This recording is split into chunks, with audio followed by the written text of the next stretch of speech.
Hai, ini aku. Gimana kabar teman-teman? Aku harap kalian sehat dan baik-baik aja ya. Di episode 107 ini akan membahas mengenai topik aku gak apa-apa atau kenapa. Rasanya semakin kesini semakin membingungkan. Aku masih berjalan, tapi di sisi lain, aku juga masih tersesat. Aku masih mencoba menerka-nerka jalan mana yang terbaik dari beberapa kemungkinan yang ada. Ya Robun, sampai detik ini aku masih berstatus sebagai pengangguran. Aku yudisium bulan Juli 2023 dan wisuda di bulan Oktober 2023. Tapi sampai akhir Februari 2024 ini, aku belum juga bekerja. Udah banyak lowongan yang aku lamar. Ada sebagian yang aku lanjut ke tahap tes online maupun interview. Bahkan ada yang udah pengurusan berkas untuk selanjutnya penandatanganan kontrak. Tapi semuanya sepertinya bukan jodohku, bukan takdirku. Di kesempatan ini, izinkan aku untuk menceritakan salah satu pengalaman yang baru-baru ini aku alamin. Tapi mohon maaf ya Robun, aku gak bisa spill nama pekerjaannya apa dan itu kerjanya di mana. Singkat cerita, sekitar semingguan yang lalu, aku apply suatu pekerjaan di salah satu aplikasi yang emang khusus untuk melamar pekerjaan. Dan ternyata, cuma dalam waktu sehari, aku dapat chat buat ikut Zoom meetingnya. Kalau gak salah, agenda di Zoom itu dinamakan webinar.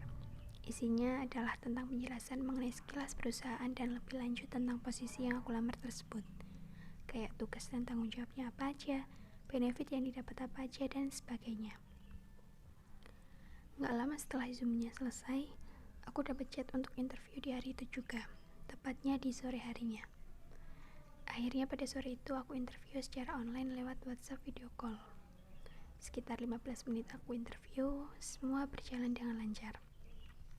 Terus gak butuh waktu lama dari interview itu untuk aku mendapatkan hasil dari proses yang udah aku lewatin. Aku keterima di posisi tersebut. Aku harus melengkapi berkas-berkas sebelum akhirnya aku melakukan penandatanganan kontrak dan mulai bekerja di awal bulan depan. Jujur ya Robun, tadinya aku excited banget sama pekerjaan ini. Aku punya feeling yang bagus sama pekerjaan ini. Aku juga ngerasa kalau pekerjaan ini bikin aku keinget sama suatu kejadian di masa lalu dan apa yang nantinya akan aku lakukan di pekerjaan ini tuh berhubungan dengan apa yang dulu aku lakukan di masa lalu.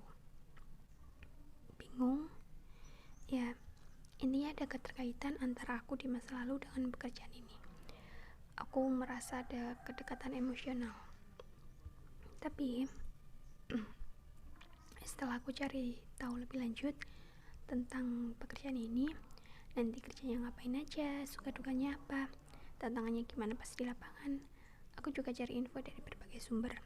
Aku lihat video orang-orang di TikTok dan aku juga bacain komentar orang-orang. Aku cari tahu di Google, terus nemuin blog yang isinya tentang pengalaman terkait pekerjaan yang aku lamar. Aku juga ngecek di platform diskusi terkait pekerjaan tersebut. Dan semakin banyak informasi yang aku dapat, aku ngerasa ragu. Anggaplah inti dari pekerjaan ini itu ada dua, dan dua-duanya bukan hal yang mudah. Iya, emang semua pekerjaan pasti ada kesulitannya masing-masing. Semua pekerjaan punya plus minusnya masing-masing. Sebenarnya aku masih oke buat salah satu inti pekerjaan tersebut. Sebut aja tugas pertama gitu ya. Meskipun sulit, tapi aku ngerasa masih bisa mengusahakan tugas pertama ini. Tapi buat tugas kedua, aku ngerasa itu bertolak belakang sama aku. Aku bukan tipikal orang yang seperti itu. Tapi untuk pekerjaan tersebut, aku diharuskan untuk menjadi orang yang demikian. Oke, ya, sebenarnya masih bisa diusahakan juga. Tapi, gimana ya?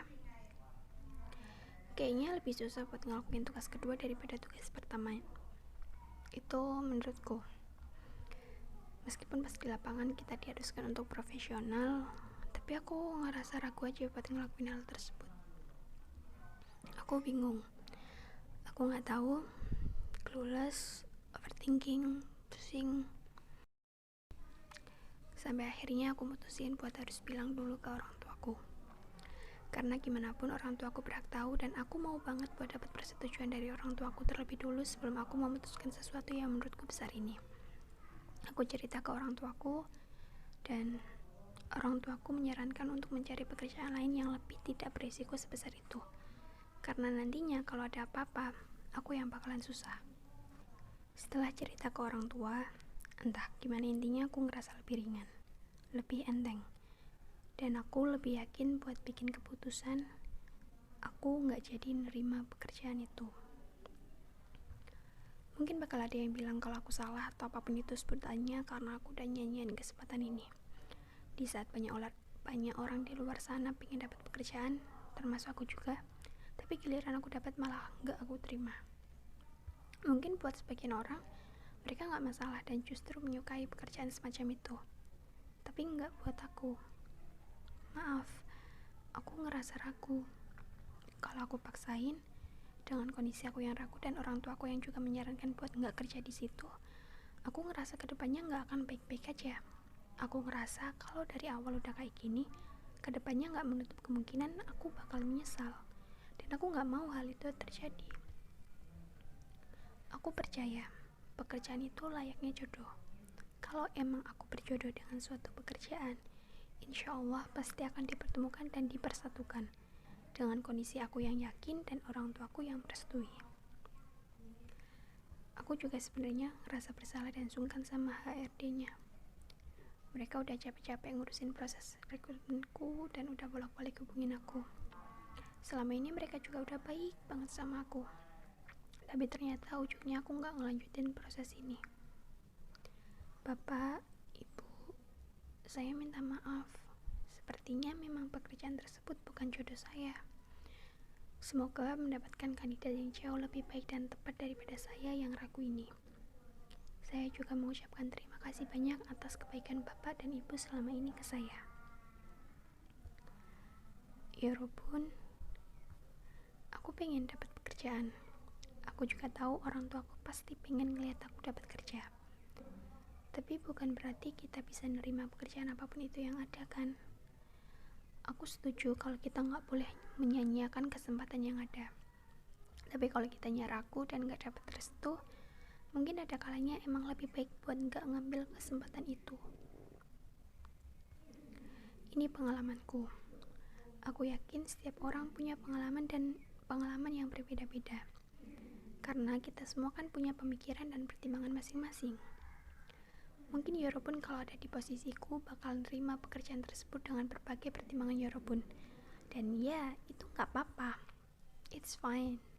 Kita punya pilihan untuk menerima atau menolak sesuatu. Tapi sebelum melakukan itu, usahain kita udah pertimbangin segala sesuatunya dengan matang ya. Cari tahu dulu baik buruknya, minta pendapat dan restu dari orang tua, minta petunjuk juga sama Yang Maha Kuasa.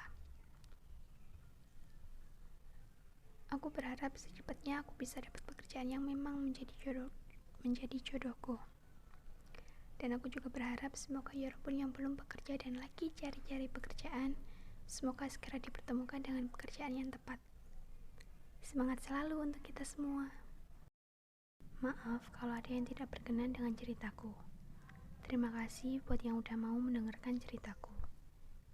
Dan teruntuk diriku sendiri di masa depan, kalau kamu dengerin ini lagi, semoga di hari itu kamu sama sekali gak ada penyesalan atau kesedihan karena menolak pekerjaan ini.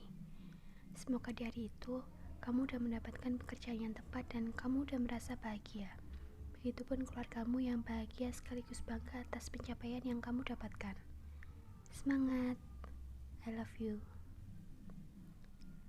Ya udah segitu dulu ya. Jangan lupa makan malam. Sampai ketemu di episode selanjutnya. Enjoy your dinner ya Robun.